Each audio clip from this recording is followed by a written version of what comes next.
Ya está. A ver, ¿qué los han limitado? A ver, déjenme ver acá cómo es. Mm.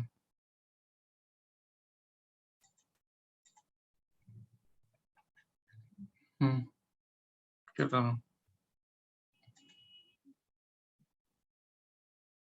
Ya. A ver, ya habilité. ¿Pueden escribir en el chat a todos?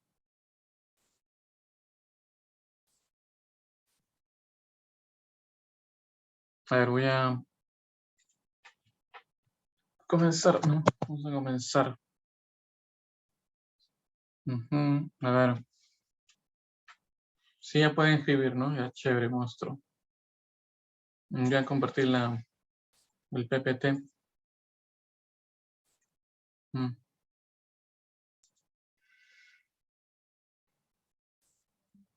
¿Pueden ver el PPT, no, muchachos? Sí se ve, profesor. Ya, chévere. Entonces ya veo que pueden interactuar en el chat, ¿no? Estaban limitados. ¿Por qué los limitan? ¿Para que no hagan bulla? Supuestamente. Bueno, en fin.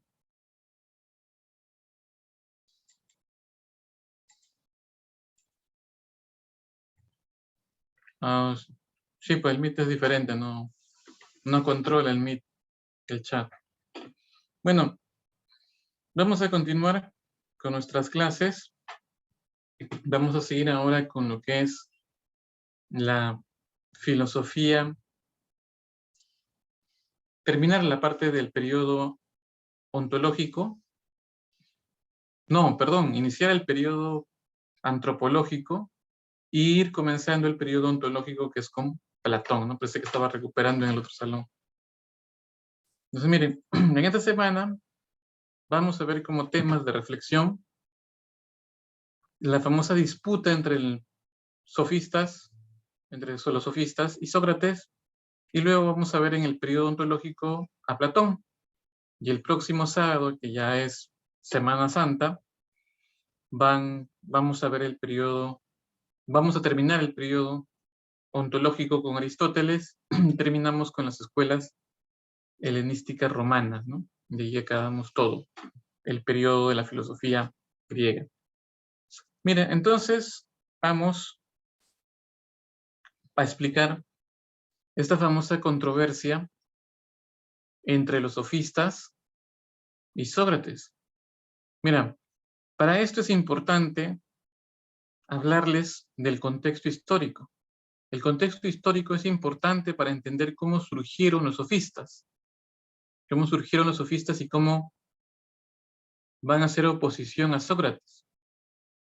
Y para esto es importante hablar, por ejemplo, acerca de las famosas guerras médicas. ¿Se acuerdan ustedes, por su curso de historia que llevan, las guerras médicas, entre quiénes fue? Las famosas guerras médicas, ¿entre quiénes fue? Miren que ya he habilitado el chat para que todos puedan escribir, ¿no? Las famosas guerras médicas, muy bien, José Luis, ¿no? Las guerras médicas fueron entre los griegos y los medos persas. No como en el otro salón que me dijeron Perú con Chile, cosas así, ¿no? Argentina con Inglaterra, cosas como esas, ¿no? Las guerras médicas fueron entre los griegos y los medos persas, ¿no? Los griegos a los persas los llamaban medos, ¿no? Por eso el nombre de guerras médicas. ¿Y cómo surgió las guerras médicas? ¿Porque Rusia invadió Ucrania? No. Las guerras médicas surgieron porque invadieron las polis griegas, ¿no? Esta parte de acá, mira, como pueden apreciar acá, esta parte occidental, mejor dicho, la costa occidental de Turquía, en esta costa occidental de Turquía van a haber muchas polis griegas importantísimas, ¿no? Como la de Mileto, la de Feso, la de Samos, la de Rodas, ¿no? polis muy importantes que los persas van a invadir, van a conquistar, van a controlar estas polis griegas, ¿no? Por eso, en defensa de esas polis griegas, el resto de polis, al mando de la polis de Atenas, van a atacar a los persas, ¿no? Van a expulsar a los persas, ¿no? Se van a enfrentar incluso en inferioridad numérica, pero van a poder derrotar y expulsar a los persas de la costa occidental de Turquía. Pero acá hay algo importante, porque cuando los persas expulsan a los árabes, expulsan a los persas, esa guerra, o mejor dicho, los griegos en esa guerra estuvieron al mando de la polis de Atenas. Es decir, toda esa liga o confederación de polis griegas estuvieron lideradas por la polis de Atenas. Y en ese momento, en la polis de Atenas, quien gobernaba la polis, quien estaba a cargo de la dirección de la polis de Atenas, era el famoso Pericles, que fue un importante orador y político griego, ¿no? Por eso, cuando los atenienses vencieron y expulsaron a los persas de la costa occidental de Turquía, de Mileto, de Feso, de Samos, de Rodas, por ejemplo, el triunfo, ¿no?, se lo va a llevar la polis de Atenas, ¿no? Y más aún, se lo lleva Atenas, pero como Atenas estuvo al mando de Pericles, Pericles se va a llevar todo el crédito, digamos así, de la guerra. Va a ser a Pericles quien se le va a reconocer como el triunfador, como el vencedor en esta guerra. Y miren, ¿por qué es importante este dato? Porque Pericles, como les dije, fue político. Entonces fue miembro de un partido político. Y profe, Pericles, ¿de qué partido político fue? Pericles fue del Partido Democrático, no del Partido Morado, ni de Lápiz, como dice Santiago, ¿no? Ni de Cerrón, ¿no? Nada. Pericles era del Partido Democrático. Es decir, como era del Partido Democrático, Pericles proponía una nueva forma de gobierno para las polis. Y esa nueva forma de gobierno para las polis era la famosa democracia. Porque hasta ese momento, lo que existían como formas de gobierno en la polis griega, en las distintas polis griegas, eran aristocracias y monarquías. Y ustedes, como saben por su curso de historia, en las monarquías solamente gobernaba una persona y en las aristocracias podían ser 2 o a lo mucho 3 personas, pero nada más. No podían gobernar todos los ciudadanos de la polis.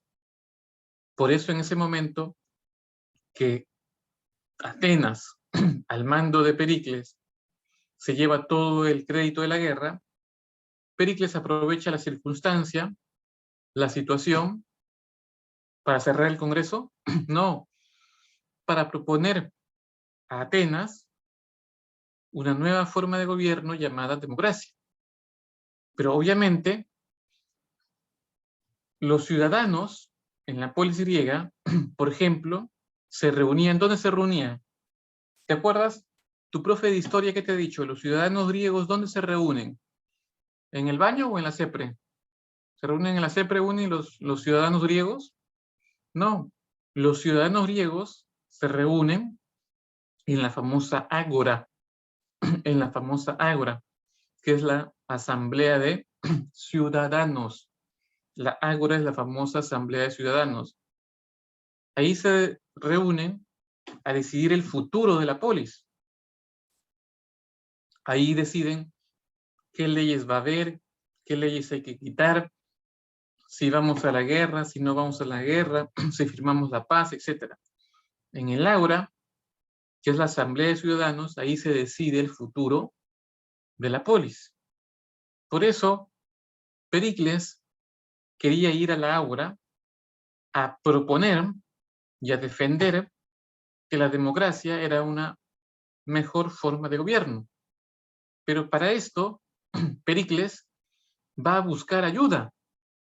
¿Y Pericles de quién va a buscar ayuda? ¿De Cerrón? ¿Del tío Cerrón? No. Pericles va a buscar ayuda, muy bien, de los famosos sofistas.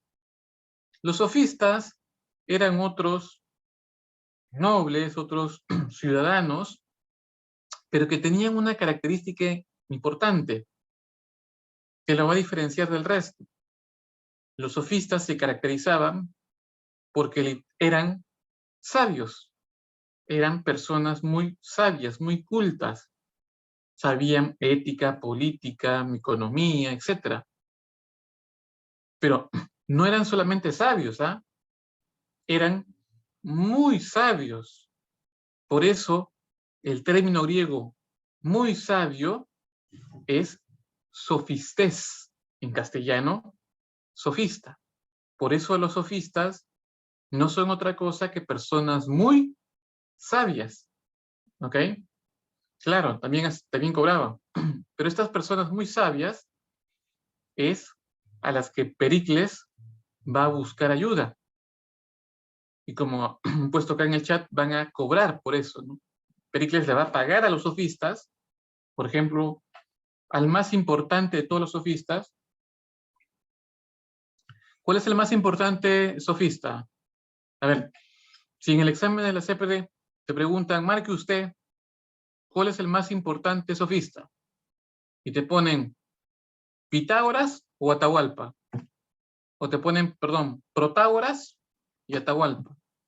¿Qué marcas? ¿Protágoras o Atahualpa? ¿Qué marcas?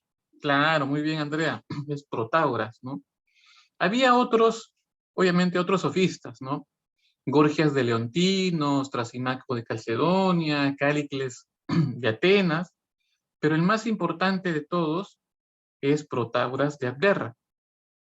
Y justo Pericles contrata a Protágoras para que, dos cosas. Uno,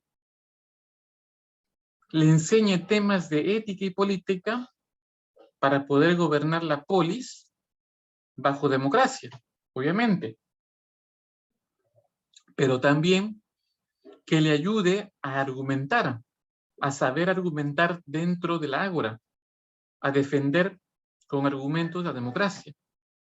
Por eso, se dan cuenta, en ese contexto histórico es donde aparecen los famosos, me olvidé de pasar la diapositiva, los famosos sofistas, ¿no? Los famosos sofistas, ¿no? ¿Ok?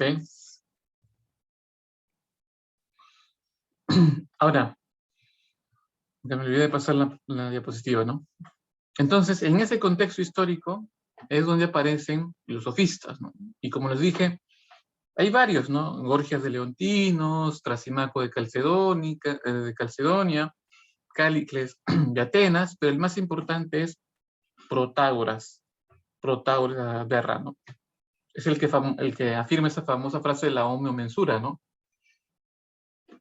Como han mencionado en el chat. Pero miren, entonces en ese contexto aparecen estos sofistas. Por eso entonces ya vamos a reconstruir quiénes son los sofistas y cuáles son sus características. Para comenzar, como se dan cuenta, los sofistas son personas muy sabias, muy inteligentes. Y además, estos sofistas, como mencionaron en el chat, los contratan, les pagan. Es decir, para que enseñen a argumentar, para que le enseñen cualquier tema a las personas, eran igualito que los profes de la CEPRE, ¿no? Cobraban, perdón, ¿no? Cobraban, ¿no? Cobraban por enseñar, ¿no? Entonces, Esas son una de las más básicas características de los sofistas, ¿no? Eran personas muy sabias y cobraban por enseñar, ¿no? Cobraban por enseñarte cualquier tema. Por eso, vamos con las principales características de los sofistas, y una de ellas es el famoso relativismo de los sofistas. Pero para llegar a ello, hay que explicar lo siguiente. Miren, como les decía, los sofistas eran personas muy sabias, pero que cobraban, ¿no? Para que tú aprendas cualquier tema, te cobraban. Pero la pregunta es, principalmente, ¿en qué temas reflexionaron los sofistas? Imaginemos que en tu examen de la CEPREUNI te preguntan principalmente en qué temas reflexionaron los sofistas. ¿Tú qué vas a marcar? Si te preguntan los sofistas principalmente en qué temas reflexionaron. En química, en geometría, en trigonometría. ¿En qué temas los sofistas reflexionaron principalmente? ¿Nadie? ¿Nadie tiene una idea en qué temas? ¿Se acuerdan? Yo les dije, Protágoras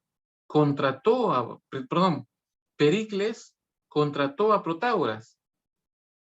Y cuando Pericles contrata a Protágoras, ¿qué temas les enseña a Pericles para poder gobernar la polis? Política y qué más. ¿Qué otra disciplina tengo que saber para poder gobernar? Política y qué más. ¿Tengo que saber matemática? ¿Tengo que saber matemática? ¿Tengo que saber lenguaje? ¿Tengo que saber RB para gobernar? No. Para poder gobernar necesito política y ética. Por eso, no olviden, los sofistas principalmente reflexionaron en temas de ética y política. ¿Ok? Pero ojo, si en el examen la pregunta cambia y ya no les dice principalmente en qué temas reflexionaron los sofistas, sino más bien le dicen, los sofistas también reflexionaron sobre matemática, los sofistas también reflexionaron sobre economía, los sofistas también reflexionaron sobre psicología, sobre astronomía. ¿Ustedes qué dicen ahí? ¿Es verdadero o falso? ¿Es verdadero o falso como tu ex? ¿Es verdadero o falsa como tu ex? Esa pregunta. Si los sofistas te dicen, también reflexionaron por temas de astronomía, matemática, geometría, economía, metafísica, ¿eso es verdadero o falso? ¿Qué dicen? ¿Verdadero o falso?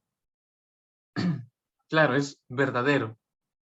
Eso es verdadero, eso es verdura. ¿Por qué, profesor? Por lo que te dije. Los sofistas son personas muy sabias, muy inteligentes.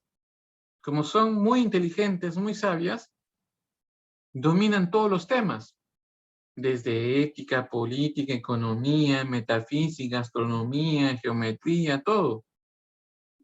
Por eso si tú tenías, por ejemplo, problemas en matemática, en física, en química, no ibas a contratar a Eureka para que te enseñe o haga repaso en la tarde, sino ibas a contratar, por ejemplo, a los sofistas para que te enseñen matemática, física, química, todo eso.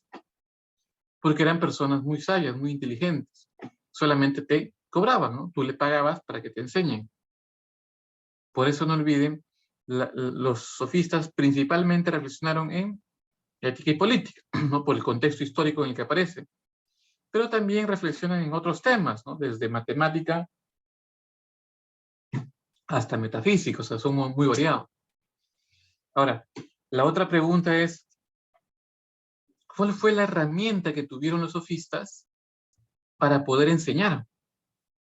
La herramienta que ellos tuvieron no solamente para poder enseñar, sino también para poder defenderse, discutiendo, ¿no? Cuando discutían tenían una herramienta para poder defenderse, y esa herramienta que tenían los sofistas para argumentar, para enseñar, no es otra cosa que el arte o la técnica de la argumentación.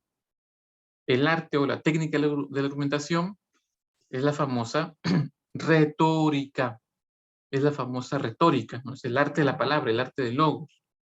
Ese era su vehículo, su instrumento, su herramienta para poder enseñar y para poder argumentar, defenderse en una discusión. ¿Ok?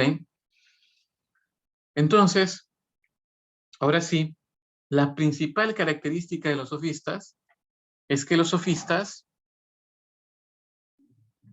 afirmaban, sostenían que el conocimiento que yo podía tener en ética, en política, en matemática, en física, en lo que sea, era un conocimiento totalmente relativo. Un conocimiento totalmente relativo. ¿Por qué, profe? Porque para los sofistas el conocimiento está determinado, está elaborado de acuerdo con las costumbres, con las tradiciones de cada polis. Repito, los sofistas llegaron a la conclusión, a la idea de que el conocimiento es relativo, porque ellos sostenían que el conocimiento en cualquier tema, ética, política, economía, metafísica, depende de las costumbres de cada polis. Es decir, y justo esa afirmación, esa idea, lo representa muy bien el más importante de todos los sofistas, que fue Protágoras de Abdera, y que dijo pues sobre eso, su famosa frase de la homeomensura, que el hombre es la medida de todas las cosas. Con esa frase de Protágoras, el hombre es la medida de todas las cosas, está diciendo que el hombre, el ser humano, es el único criterio para determinar cuándo es válido, correcto o cierto una afirmación. En otras palabras, Protágoras está diciendo que el hombre y sus costumbres es lo que determinan cuál es lo correcto y verdadero para su polis. ¿Sí? Las costumbres del ser humano determinan los conceptos, las ideas sobre ética, política, economía, metafísica, ciencia, etcétera, ¿no? Por eso, los sofistas, como Protágoras, si un día, por ejemplo, se cruzaran con tres griegos, por ejemplo,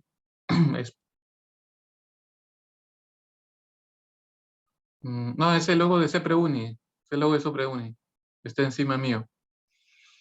Como les decía, es la uni, dice ahí. Como les decía, ¿qué les estaba diciendo? Ah, del sofista. Ah, no es una vincha, no es una vincha, parece una aura, ¿no? Pero es una vincha que usaban los griegos. No, no es una aura. Ya, ¿qué les estaba diciendo? Ah, ya. Por eso el más importante de los sofistas, Protágoras de Abdera, resume esta idea de que el conocimiento es relativo, sosteniendo pues de que el hombre es la medida de todas las cosas, ¿no? El hombre es, y sus costumbres, lo que determina los conceptos en ética, política, economía, matemática, metafísica, astronomía, etc.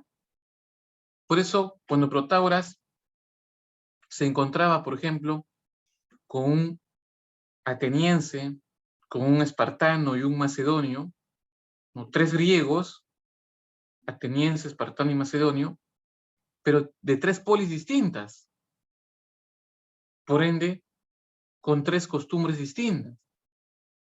Por eso, si en ese momento Protágoras preguntaba, ¿qué es la justicia?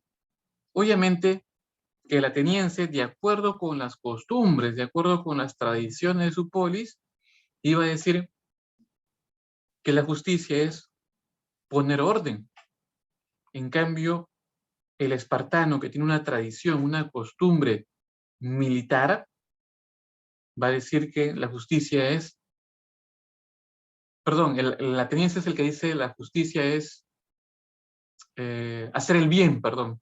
El ateniense es el que dice la justicia es hacer el bien, porque él está de acuerdo con la razón. En cambio, esa es la costumbre de su polis. En cambio, el espartano es el que dice que la justicia es poner orden. En cambio, el macedonio, que tiene una costumbre, una tradición monárquica basada en reyes, va a decir que la justicia más bien es actuar con rectitud. Por eso, ahí mismo, el sofista como Protágoras, astutamente, inteligentemente, va a decir que todas estas definiciones de justicia son correctas, son verdaderas, y que más bien su veracidad depende de las costumbres, de sus tradiciones, de su polis. Y claro, él es muy astuto, porque si él sostiene esa idea de que estas tres definiciones de justicia son verdaderas, pues cada uno de estos griegos le van a pagar. El ateniense va a estar contento que su definición de justicia de su polis es la correcta. El espartano también va a estar feliz de que su definición de justicia de su polis es la correcta, y así. Y por eso le pagan a Protágoras, por eso le pagan a los sofistas. ¿Se dan cuenta si los sofistas dirían, no, solamente la definición de justicia del ateniense es la correcta? Pues los otros dos simplemente ya no le pagan. Ya no le pagan. O sea, se perdería económicamente, como tu profe de economía. Por eso él dice, no todas las definiciones de justicia son correctas, ¿no? Son válidas. Y eso, y sobre ese relativismo estaba en contra, pues, Sócrates.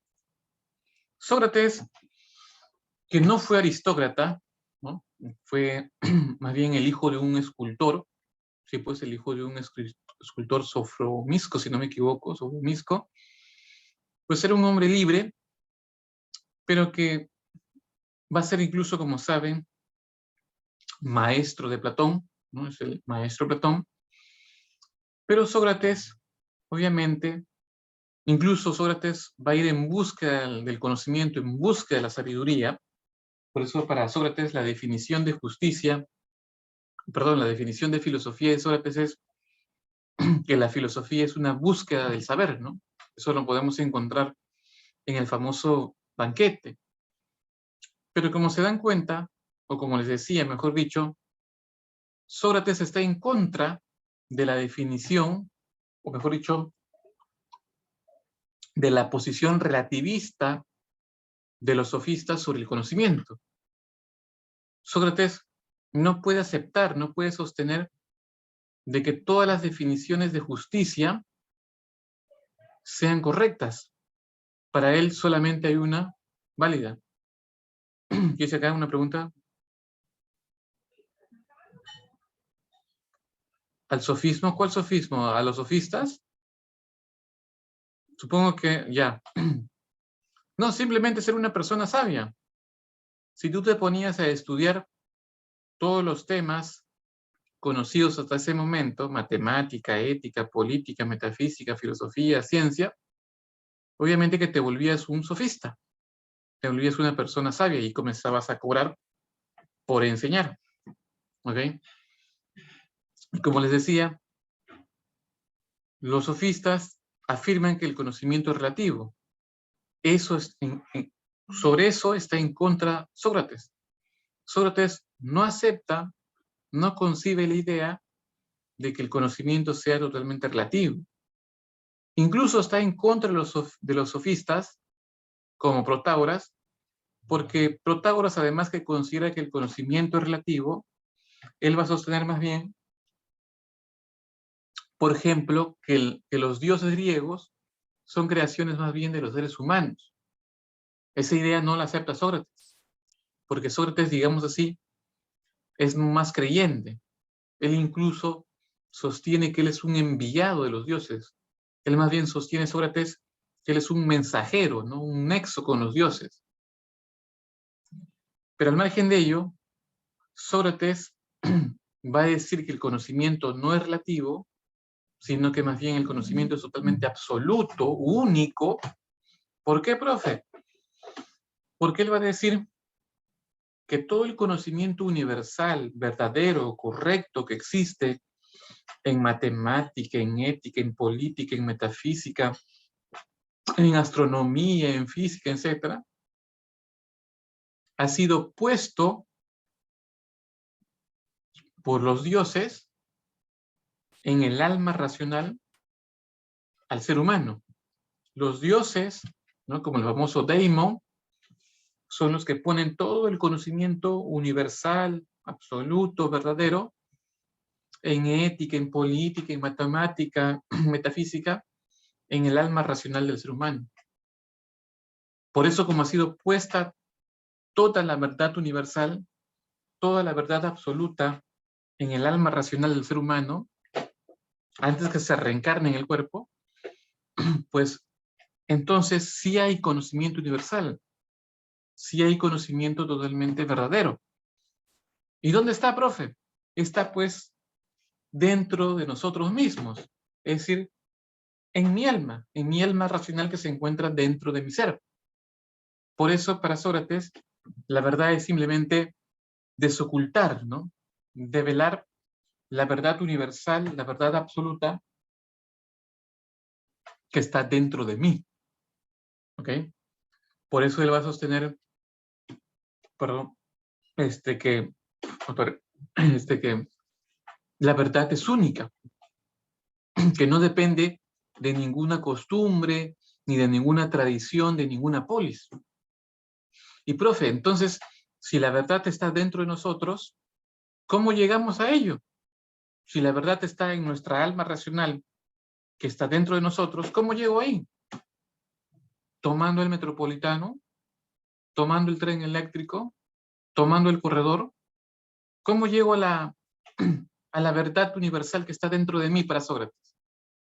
¿Cómo llego? ¿Chateando? ¿Mandando mensajes a la profesora de lenguaje? ¿Cómo llego? La manera que yo tengo para llegar a ese conocimiento universal, absoluto, verdadero que está dentro de mí, según Sócrates, es esto, mediante el método socrático. Mediante el método socrático yo voy a poder descubrir, encontrar la verdad que está dentro de mí. Y ese método socrático es un método que se basa a través de preguntas y repreguntas, que tiene dos momentos este método, la mayéutica en sí y la ironía. Profe, ¿cómo consiste este método socrático? Muy sencillo. Sócrates, como ustedes muy bien saben, iba de banquete en banquete. En esa época, un banquete griego era como una fiesta, donde había comida, tragos y hombres, ¿no? Es la tradición griega. Y cuando iba Sócrates a esos banquetes, era bien sapo, como dirían ustedes. Se ponía a escuchar lo que el resto conversaba, lo que el resto discutía. Mientras él estaba literalmente, como tu profesor de historia, tragando, ¿no? Comiendo y bebiendo ahí. Él escuchaba, paraba la oreja a ver qué decían el resto, ¿no? Y cuando escuchaba, por ejemplo, que alguien discutía sobre temas de ética y política, pues se metía a la discusión. Por eso, imaginemos, si en ese banquete Sócrates llegaba y escuchaba a un ateniense, a un espartano y a un macedonio discutir, dialogar sobre lo que es la justicia, obviamente que se metía a ese diálogo, se metía a esa discusión Sócrates y comenzaba a preguntar. Ya aplicando la mayéutica, comenzaba a preguntar. Le decía, a ver tú, ateniense, dime qué es la justicia. Tú, espartano, dime qué es la justicia. Tú, macedonio, dime qué es la justicia. Y claro, el ateniense decía, la justicia para mí es hacer el bien. Hacer el bien. Para el espartano, no, la justicia para mí es poner orden. Para el macedonio, no. Para mí la justicia es actuar con rectitud.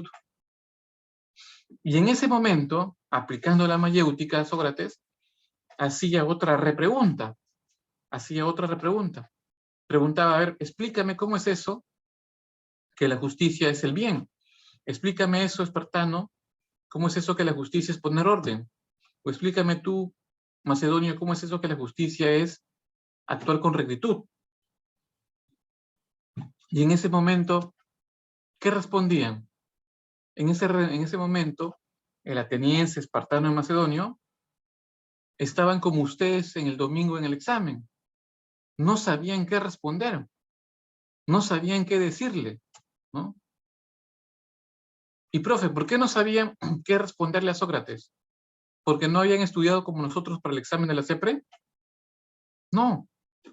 No sabían qué responderle a Sócrates porque esas definiciones de justicia, hacer el bien, poner orden, actuar con rectitud, ellos los habían asimilado de las costumbres de su propia polis. Lo habían asimilado de las costumbres de su propia polis de manera acrítica, es decir, sin cuestionarlo, sin ponerlo en duda. Por eso cuando alguien les preguntaba como Sócrates qué es la justicia, pues se repetían como loros la definición de justicia de su polis, ¿no? Hacer el bien, poner orden, actuar con rectitud. Y cuando les decían explicar por qué, no sabían qué decir. No sabían cómo explicarlo. Por eso en ese momento ya ocurría la famosa ironía socrática. Porque si se dan cuenta, Sócrates está demostrando que esas personas saben o no saben. ¿Mm? ¿Saben o no saben? Oh, perdón, ahí está, ya. Claro, ¿no? Que no saben, pues, ¿no? Que no saben. Por eso, en ese momento que Sócrates demuestra que estas personas no saben, la famosa ironía socrática, obviamente muchos de ellos se van a resentir, ¿no? ¿No? Así cuando a tu profe de matemática le haces preguntas difíciles y no sabe qué decir, ¿no? Y te hace dar vueltas y vueltas y te dice, no, no estás a mi nivel, igualito, pues, ¿no? Entonces, va a haber gente que se va a molestar, se va a resentir y va a buscar entonces matar a Sócrates. ¿Y cómo lo van a matar? Le van a acusar de cualquier cosa, ¿no? De que corrompía a los menores, a los jóvenes, de que no creía en los dioses, cuando Sócrates sí creía en los dioses. Como les dije, él se creía un enviado de los dioses, un mensajero de los dioses. Entonces, lo van a matar y lo van a condenar a tomar la famosa cicuta, ¿no? Y se va a morir, ¿no? Pero obviamente, no todos se van a resentir, ¿no? Cuando Sócrates le demuestra que no sabe, muchos van a querer seguir discutiendo, seguir dialogando con Sócrates hasta llegar a parir esas ideas, hasta llegar a la definición de esas ideas de qué es la justicia, por ejemplo, ¿no? Por eso, ese ya parir las ideas y ese es el descubrimiento de la verdad absoluta, universal, que está dentro de cada uno de nosotros.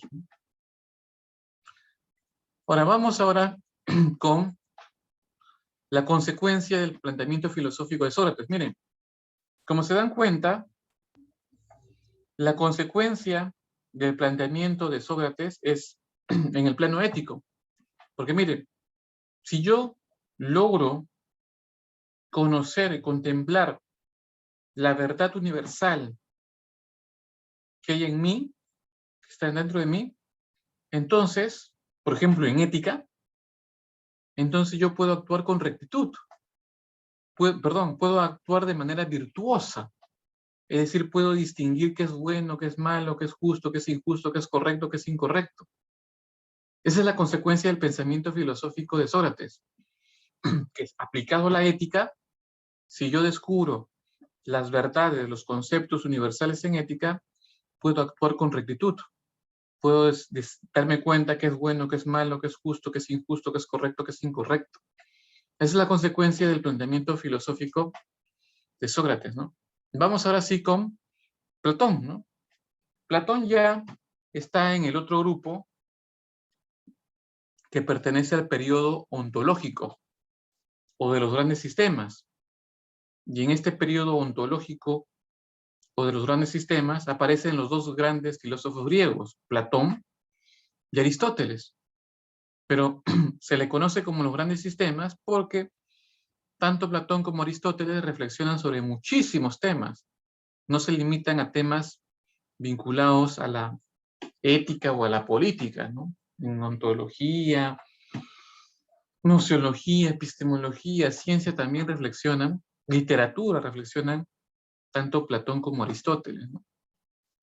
Pero Platón, al igual que Aristóteles, está muy interesado por comprender la realidad. Y Platón, para entender la realidad, va a estar influenciado por muchos filósofos, ¿no? Va a estar obviamente influenciado, por ejemplo, por Sócrates, ¿no? Por esta idea de que hay conocimiento universal, absoluto, que no depende de ninguna costumbre. También va a asimilar de Sócrates esa famosa idea de que tu alma es inmortal, ¿no? De que hay una vida más allá de la muerte. También está influenciado por Pitágoras. De Pitágoras asimila pues este gusto por la matemática. Ustedes deben saber, por ejemplo, que en el umbral de la puerta de la famosa Academia de Platón estaba escrito un lema que decía: solamente pueden entrar aquí aquellos que saben matemática. Solamente pueden entrar aquí solo aquellos que saben matemática, ¿no? Esa por su gusto, por su influencia que tenía Platón de Pitágoras. También tiene influencia de Parménides, porque asimila, reconoce que no hay movimiento, que el mundo sensible es despreciable y que lo que sí existe es real son las formas, ¿no? Eternas, perfectas, mutables. Sin embargo, también está influenciado por las ideas de Heráclito mediante uno de los discípulos de Heráclito que fue Cratilo. Reconoce también el devenir, el movimiento, el cambio. Sobre esa conjunción de ideas que asimila Platón, él llega a plantear todo su sistema filosófico, ¿no? Y va a comenzar planteando esta famosa teoría metafísica, que es la teoría del mundo de formas o ideas. Platón considera que el mundo, ¿no? Nuestra realidad, está separado, está dividido en dos mundos. El mundo inteligible, o de las formas o ideas, y el mundo sensible o material. Obviamente que para Platón, el mundo sensible o material, como es contingente, imperfecto, temporal y material sobre todo, es un mundo, el mundo sensible, es un mundo que no existe, ¿no? Que no es real. Es una mera apariencia, una mera copia. Profe, ¿y es una mera copia, una mera apariencia de qué? De las formas, pues. De las formas o ideas que aparecen en el mundo sensible, perdón, en el mundo inteligible, ¿no? O el mundo de formas o ideas. Por eso en el mundo inteligible o de formas o ideas se encuentran todas las formas, todas las ideas que forman y determinan a las cosas. Un ejemplo, en el mundo sensible o material están todas las cosas materiales, como un auto Mercedes-Benz, un Ferrari, un McLaren, un Aston Martin, un Jaguar, etc. Allí están en el mundo sensible. Son mundos que son una mera apariencia, que no existen realmente. ¿Por qué, profe? Porque para Platón lo que verdaderamente existe, lo que verdaderamente es real, concreto, es el mundo de formas o ideas. Esos son los arquetipos que determinan las cosas del mundo sensible. Por eso yo puedo tener muchos carros, ¿no? Es decir, un carro Mercedes, otro Ferrari, otro McLaren, otro Jaguar, otro Aston Martin, etc. Pero para Platón esos carros que yo veo, ¿no? Que yo veo en el mundo sensible, no existen. Son mera apariencia. que más bien lo que existe, lo que es real, es la única forma de carro. Esa única forma de carro sí es eterna, perfecta, inmutable. Y eso es lo único que existe. Y que más bien todas las cosas sensibles o del mundo sensible participan, ¿no? Copian, imitan las formas, ¿no? Yo puedo tener acá a todos los profesores, ¿no? A los profesores de literatura, de filosofía, a los profesores vagos de historia, a los profesores alcohólicos de economía, todos ellos. Para Platón, todo ese conjunto de profesores de la CEPRE no existen, son meras apariencias. Entonces, profe, ¿qué es real? Para Platón, lo que es real es simplemente la forma o la idea de profesor. Eso es lo que sí existe. Eso sí es lo que es real. ¿Ok? Me gustan, acá no me olvidé de pasar las diapositivas. Acá está pues la distinción. Incluso la forma o la idea suprema para Platón es la forma o idea de bien, ¿no? Que representa el uno, la belleza, el ser, ¿no? Y que origina las demás formas o ideas. Y claro, ¿no? El mundo sensible o material es un mundo corpóreo, particular y en constante cambio, ¿no? Por eso, como está en constante cambio, no lo puedo determinar, no lo puedo nombrar, ¿ok? La otra teoría de Platón es esta, ¿no? La teoría de la reminiscencia. Con la famosa teoría de la reminiscencia de Platón, Platón explica cómo surge el conocimiento en el hombre.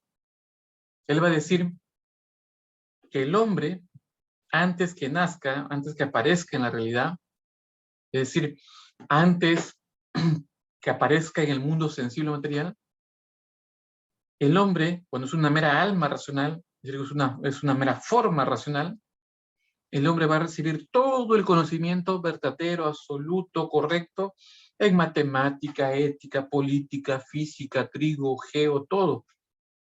¿Ok? Pero esa alma obviamente se tiene que reencarnar, ¿no? Y se va a reencarnar en un cuerpo material. Por eso cuando se reencarna en el cuerpo, sucede al cuerpo un trauma que literalmente se olvida de las formas, se olvida de las ideas. Pero no es un olvido total, así como tu olvido en el examen de la CEPRE, sino es un olvido parcial. ¿Por qué, profe? Porque este individuo, cuando entra en contacto con las personas, va a comenzar a recordar, o cuando entra en contacto con las cosas, va a comenzar a recordar el nombre de las cosas, va a comenzar a darle nombres, definiciones que ya estaban dadas, que ya estaban definidas. Esa es la famosa teoría de la reminiscencia de Platón, ¿no? Cómo surge el conocimiento. Incluso la famosa teoría de la reminiscencia de Platón y la teoría de las formas de ideas se puede ver tranquilamente en la famosa alegoría de la caverna. ¿Por qué, profe? Porque todo lo que está dentro de la caverna es el mundo sensible o visible, que está formado por las sombras de las cosas, por el fuego que ilumina esas sombras. Sin embargo, los ciudadanos griegos están como encadenados, sometidos a ver meras formas. Pero obviamente se van a liberar de esas cadenas. Y la manera como se liberan es mediante el conocimiento, es decir, siendo críticos, cuestionadores. Y comienzan a avanzar y darse cuenta que lo que observaban dentro de la caverna, literalmente, no existe, no es real. Recién cuando salen fuera de la caverna y están en el mundo inteligible, que es el mundo de las formas o ideas, del mundo de la matemática, allí en ese momento ya tengo el conocimiento verdadero, correcto de las cosas. Por eso el sol que representa el bien es lo que me significa, lo que me grafica la forma suprema. La forma o la idea suprema para Platón es la famosa idea de bien, secundada por la idea de bondad o bondadoso, etc. Pero la principal idea para Platón es la idea de bien, ¿no? Por eso, como se pueden dar cuenta, en la alegoría de la caverna está la teoría de la reminiscencia, ¿no? Lo que está dentro de la caverna no existe, son sombras, apariencias, lo que se ve. Todo lo que está fuera de la caverna es el mundo de formas o ideas, es el conocimiento de las matemáticas, ¿no? Es el conocimiento de todas las formas y la forma suprema que es la del bien. Incluso la reminiscencia se da acá, como los que estuvieron encadenados al fondo de la caverna comienzan progresivamente a recordar y llegan a salir de la caverna y ya se basan con los datos que hay en el mundo en el que estamos, ¿no? Incluso también se ve en ese aspecto la teoría política de Platón, porque el primero que se desencadena al fondo de la caverna y comienza a avanzar y a salir de la caverna, ese único que hace ese hecho es el filósofo. El filósofo es el único que se da cuenta de esto y puede salir fuera de la caverna, contemplar el sol que es el bien, ser sabio en ese momento, tener el conocimiento absoluto, verdadero, y regresar a desencadenar a sus compañeros para poder gobernar la polis. Pues ahí también se plasma, se ve la teoría política de Aristóteles, ¿no? Por eso, para terminar, en la parte ética, él va a decir, pues, ¿no? Que el alma racional, ¿no? Debe ser virtuosa. Y esa virtuosidad del alma se va a alcanzar mediante la sabiduría y la prudencia, es decir, escogiendo el famoso término medio, ¿no? Escogiendo el famoso término medio, se puede ser sabio y prudente, ¿no? Pero este aspecto ético de Platón, incluso le va a decir que una de las máximas virtudes para Platón es la famosa justicia, es un muy común, muy recurrente, ¿no? Pero al margen de ello, Platón concibe el alma del ser humano dividida en tres grupos, ¿no? o en tres, digamos, momentos del alma que van a graficar cómo se va desarrollando y mejorando el alma, ¿no? Esa alma apetitiva o concupiscible es la que corresponde, por ejemplo, a las pasiones, a los placeres, a los deseos sensibles. Por eso ahí la virtud a destacar, como han puesto acá, es la templanza.